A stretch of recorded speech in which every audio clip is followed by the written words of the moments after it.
సభాధ్యక్షులు కమలాకర్ గారు ఇంతకుముందే తమ సందేశాన్ని ఇచ్చి బయలుదేరినటువంటి మాజీ గవర్నర్ బండారు దత్తాత్రేయ గారు, సోదరులు యజ్ఞ మల్లేశం గారు, బీసీ కమిషన్ మెంబర్ సెక్రటరీ మరియు బీసీ వెల్ఫేర్ కమిషనర్ బాలమాయాదేవి గారు, వేదిక నరంకించిన పెద్దలు మరియు సోదరులు సోదరులకు అందరికీ నమస్కారం. ఇక్కడ ఈ సమావేశం చూస్తూ ఉంటే కుర్మ సోదరులలో ఎంత చైతన్యం ఉందో అది కనబడుతుంది అన్నమాట మీకు మనవి చేస్తూ ఉన్నా. అంటే నేను గతంలో బీసీ కులాల సమావేశాలకు పోయినప్పుడు హాజరైన వారి సంఖ్య అంతంత మాత్రమే ఉంటుండే.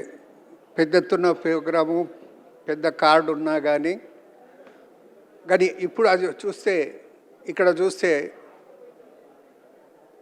చాలా సంతోషకరంగా సమావేశంలో పాల్గొనటం జరిగింది. అంతేకాకుండా నేను రిలేట్ రావడానికి కారణం ఏంటంటే, జనరల్గా అనేది బీసీ సంఘాలు ఎవరు ఆ కులాల వారు మీటింగ్ చేసినా కానీ అన్నది ఒక టైం అయితే గంటన్నర తర్వాత మొదలయ్యే ఒక సంప్రదాయం కొనసాగుతుంది. అది అందుగురించే కొద్దిగా లేట్గా రావాలనే ఉద్దేశంతో రావటం జరిగింది. నా ఆలస్యానికి మీరు క్షమించాలన్న మాట మనవి చేస్తూ ఉన్నాను. నాకు తెలిసి కుర్మ సోదరులు రాజకీయాల్లో తెలంగాణ ప్రాంతాల్లో చాలా ప్రముఖ పాత్రనే పోషించారు. దొడ్డి కొమరయ్య గారు అప్పట్లో నిజాం కాలంలో అతడు చేసినటువంటి సాహసమైనటువంటి పోరాటం అనేది ఇప్పటికి కూడా ఇప్పటికే కాదు ఎప్పటికి కూడా చరిత్ర జ్ఞాపకం పెట్టుకుంటుందన్న మాట కూడా మీకు మనవి చేస్తూ ఉన్నాను.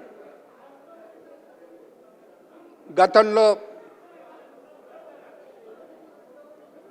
బి కృష్ణ గారు ఎమ్మెల్యేగా ఉండి నగరం నుండి, బహుశా శ్రీనారాయణ గారు కూడా, ఆయన కూడా కుర్మనే అనుకుంటా, ఆయన సికింద్రాబాద్ నుంచి కాంటాక్ట్ చేస్తుండే అప్పట్లో శ్రీనారాయణ.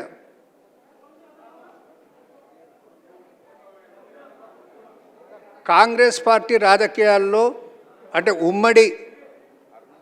ఉమ్మడి అంటే హైదరాబాద్ స్టేట్ కాంగ్రెస్, అందులో కర్ణాటక, తెలంగాణ, మహారాష్ట్ర ప్రాంతాలు ఉండేవి.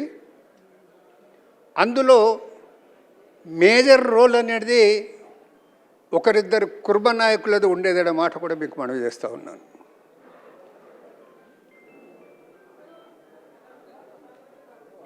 ఇప్పుడు మీరు పెద్ద భవనం ఏదో కట్టుకోబోతున్నారు.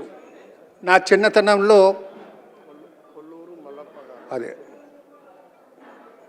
కొల్లూరు మల్లప్ప గారు స్టేట్ కాంగ్రెస్ ప్రెసిడెంట్ ఉండే,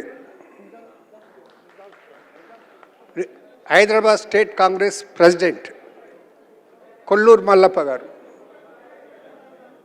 నా జ్ఞాపకం ఉన్నంత వరకు శ్రీనారాయణ గారిని ఎమ్మెల్యేగా అప్పట్లో ఖరారు చేయటంలో, టికెట్ ఇవ్వటంలో ఆయనది ప్రధాన పాత్ర ఉండడం జరిగింది. అక్కడ కేఎస్ నారాయణ గారు హైదరాబాద్ లోక్సభ సభ్యుడు ఉండే. తర్వాత ఆయన అంతకుముందు సికింద్రాబాద్ అసెంబ్లీ కాన్స్టిట్యుయెన్సీ ఎమ్మెల్యేగా ఉండే. అయితే డాక్టర్ చెన్నారెడ్డి గారు బి దయానంద్ గారిని అప్పట్లో మహారాజ్గంజ్ కాన్స్టిట్యుయెన్సీకి కురుమ కులానికి చెందినటువంటి బి దయానంద్ గారిని అసెంబ్లీకి కాంటాక్ట్ చేయించాలని టికెట్ గురించి ఆయన ప్రతిపాదించినప్పుడు, ఒక కుర్మ లేదంటున్నారు కదా, నేను సి నారాయణను సికింద్రాబాద్ నుంచి కాంటాక్ట్ చేయిస్తామనేసి చెప్పటం జరిగింది. దాంతో సిట్టింగ్ ఎమ్మెల్యే కేఎస్ నారాయణకు టికెట్ ఇవ్వకుండా సి నారాయణ గారికి అప్పట్లో టికెట్ ఇవ్వటం జరిగింది, వారు గెలవటం కూడా జరిగింది. ఆ తర్వాత కేఎస్ నారాయణ గారికి హైదరాబాద్ లోక్సభ సీటు కూడా ఇవ్వటం జరిగింది. ఆయన 2 times ఎంపీ జరిగిందన్న మాట కూడా మీ దృష్టికి తీసుకొస్తా ఉన్నాను. నేను మీతో మనవి చేసేది ఏమిటంటే బీసీలందరూ ఐక్యమత్యంగా ఉండాలి. ఒక కులం వారు కూడా వాళ్ళల్లో వాళ్ళు కూడా ఐక్యమత్యంగా ఉండటం లేదనే అంశం మన దృష్టికి వచ్చినప్పుడు కొద్దిగా బాధ కలుగుతుంది.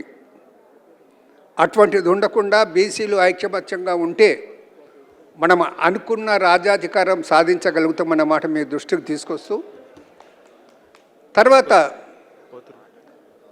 42% రిజర్వేషన్స్ లేకున్నా కానీ మన మున్సిపాలిటీ ఎన్నికల్లో తర్వాత పంచాయత్ ఎన్నికల్లో దరిదాపుగా 48 to 50% సీట్లు అనేది మనం గెలుచుకోవటం జరిగిందన్న విషయాన్ని మీ దృష్టికి తీసుకొస్తా ఉన్నాను. ఇప్పుడు జనగణన జరుగుతుంది. ఇప్పటికి కూడా బీసీలను ఎంత గౌరవించాలనో అంతల్ని గౌరవించటం లేదు అనే మాటకు ఈ జనగణనే ఒక సాక్షి. అంటే సెన్సస్ అయితే జరుగుతుందో ఆ 33 క్వశ్చన్స్లో ఎస్సీ, ఎస్టీ అండ్ అదర్స్ అని ఉన్నారు, కానీ దాని బదులు SC, ST, BC and others అని ఉంటే బాగుంటుండే. అంటే ఏ విధంగా బీసీలను నిర్లక్ష్యం చేయడానికి ప్రయత్నం చేస్తున్నారో అది మనకు తెలుస్తుంది అన్న మాట మీకు మనవి చేస్తూ, ఈ సెన్సెస్లో మన కాస్ట్ వారు ఎవరున్నా వాళ్ళందరూ పాల్గొనే విధంగా మన సంఖ్య సరిగ్గా ప్రతిబింబించే విధంగా మీరు ప్రయత్నం చేయాలని మనవి చేస్తూ సెలవు తీసుకుంటూ ఉన్నాను. Thank you.